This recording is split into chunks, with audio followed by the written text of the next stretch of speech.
Métodos para determinar la actividad bactericida de agentes antimicrobianos. Las pruebas de susceptibilidad a los antimicrobianos se pueden usar para el descubrimiento de fármacos, la epidemiología y la predicción del resultado terapéutico. En este artículo nos centramos en el uso de métodos de prueba antimicrobianos para la investigación in vitro de extractos y fármacos puros como posibles agentes antimicrobianos.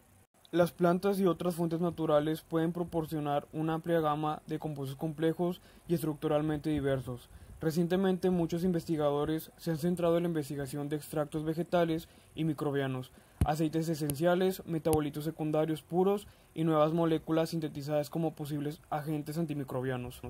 Se puede usar una variedad de métodos de laboratorio para evaluar o detectar la actividad antimicrobiana in vitro de un extracto o compuesto puro. Los métodos más conocidos y básicos son los métodos de difusión en disco y de dilución de caldo o agar. Otros métodos se utilizan especialmente para las pruebas antimicóticas, como la técnica de alimentos envenenados. Para seguir estudiando el efecto antimicrobiano de un agente en profundidad, se recomiendan pruebas de tiempo muerto y métodos de citofluorometría de flujo, que proporcionan información sobre la naturaleza del efecto inhibitorio y la célula daño infligido al microorganismo de la prueba. Métodos de difusión. Método de difusión en disco de agar es el método oficial utilizado en muchos laboratorios de microbiología clínica para las pruebas de sensibilidad a los antimicrobianos de rutina. Hoy en día, el Instituto de Normas Clínicas y de Laboratorio publica muchas normas aceptadas y aprobadas para las pruebas de bacterias y levaduras. Por ejemplo, en la letra A se muestra un método de difusión en disco de extracto microbiano usando Candida albicans como microorganismo de prueba. En el punto B se muestra un método de difusión en pozos de agar de aceite esencial usando Aspergillus niger como microorganismo de prueba. Y en el punto C se muestra un método de difusión en tapón de agar de Bacillus sp contra Candida albicans. Como paso 1 de ese método, se siembra primero la cepa de interés en la superficie de una placa de medium Meyer Hinton, realizando la extensión con ayuda de un hisopo estéril o asa de siembra, de forma que se obtenga un crecimiento confluente o un césped distribuido homogéneamente. Como paso 2, con ayuda de unas pinzas metálicas, se depositan los discos de los distintos antibióticos sobre la superficie. Como paso 3, se incuban las placas a 37 grados durante un día. Como resultado se observan los halos de inhibición de cada uno de los antibióticos ensayados sobre la cepa correspondiente. El diámetro del halo de inhibición del crecimiento se utiliza como indicativo de la sensibilidad o de la resistencia a cada antibiótico.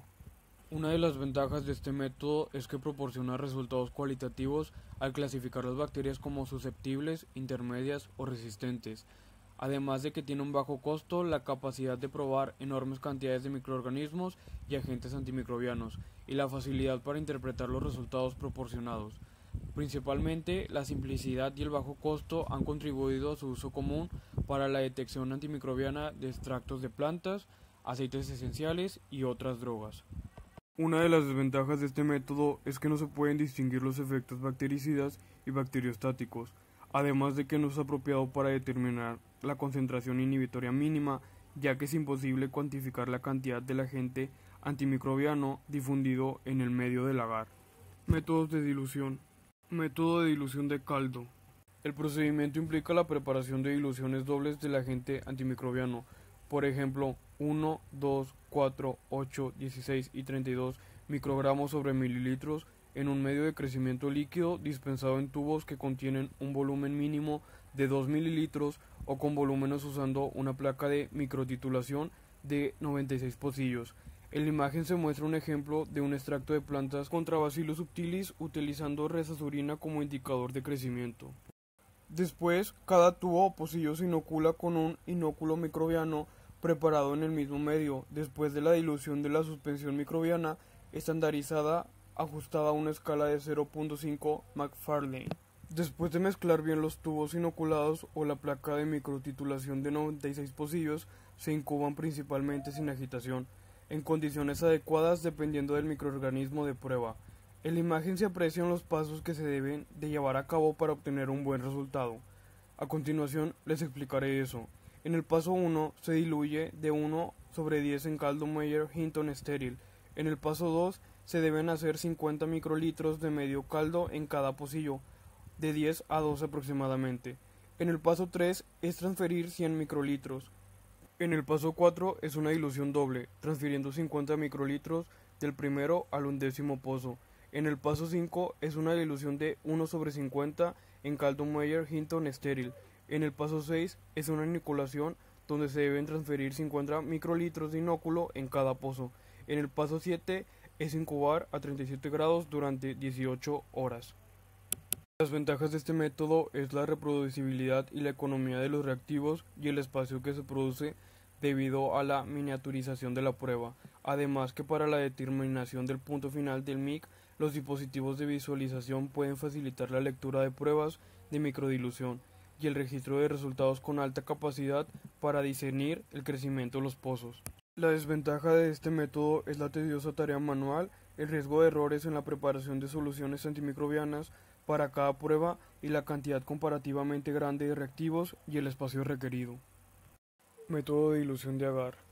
Este método presenta una buena correlación con ETEs, principalmente para pruebas antibacterianas como bacterias gram positivas y gram negativas, además de las comparaciones de categorías de los métodos de dilución en agar, difusión en disco y microdilución en caldo que dan excelentes resultados.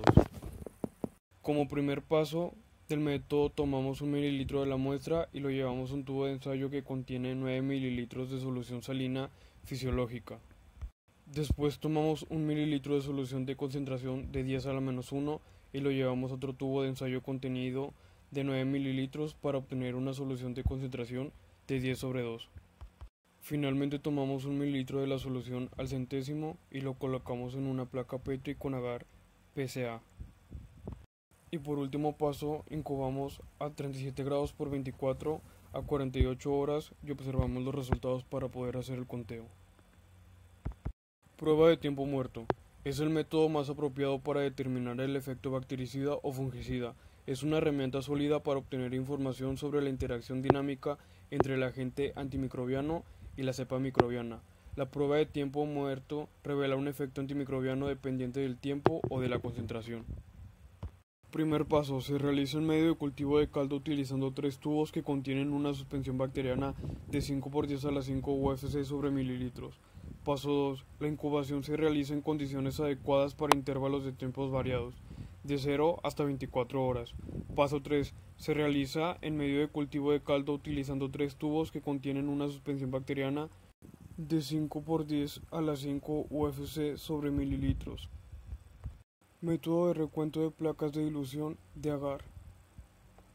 Paso 1. Se hacen diluciones 1 a la 10, 1 a la 100, 1 a la 1000, 1 a la 10.000 y 1 a la 100.000. Paso 2. Se mezcla 0.1 mililitros con agar a sobrefusión y se coloca en una caja Petri. Paso 3. Se coloca 0.1 mililitros en la superficie de un medio sólido y luego se extiende. Paso 4. Se incuba de 24 a 48 horas aproximadamente. Paso 5. Hacer el cálculo total de las colonias que crecieron como resultado final. En la siguiente tabla se muestra resumido todo lo antes mencionado, en donde podemos observar los tipos de métodos que se manejan, los diferentes microorganismos, el medio de crecimiento, el tamaño final del inóculo, la temperatura de incubación en grados centígrados, el tiempo de incubación en horas y en el número del artículo en el que se encuentra cada uno de estos métodos. Concentración mínima bactericida. Es la mínima cantidad de antibiótico capaz de destruir el 99% de una muestra inoculada en condiciones estandarizadas. Muchas veces la concentración mínima inhibitoria es equivalente a la concentración mínima bactericida. Actualmente, las infecciones microbianas se han convertido en una amenaza clínica importante, con una significativa morbilidad asociada y mortalidad que se debe principalmente al desarrollo de resistencia microbiana a los agentes antimicrobianos existentes. Por lo tanto, los métodos para la prueba de susceptibilidad a los antimicrobianos y el descubrimiento de nuevos agentes antimicrobianos se han utilizado ampliamente y se siguen desarrollando.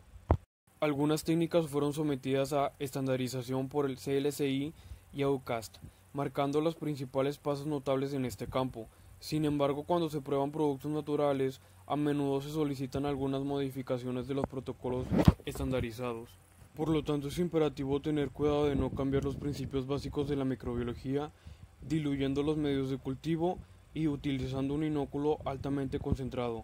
Además, Si consideramos el uso de solventes que pueden afectar el crecimiento del microorganismo probado, podemos decir que hacer pequeñas adaptaciones metodológicas a los protocolos estandarizados puede ser una solución para garantizar un enfoque experimental preciso y también permitir que otros investigadores comparen resultados.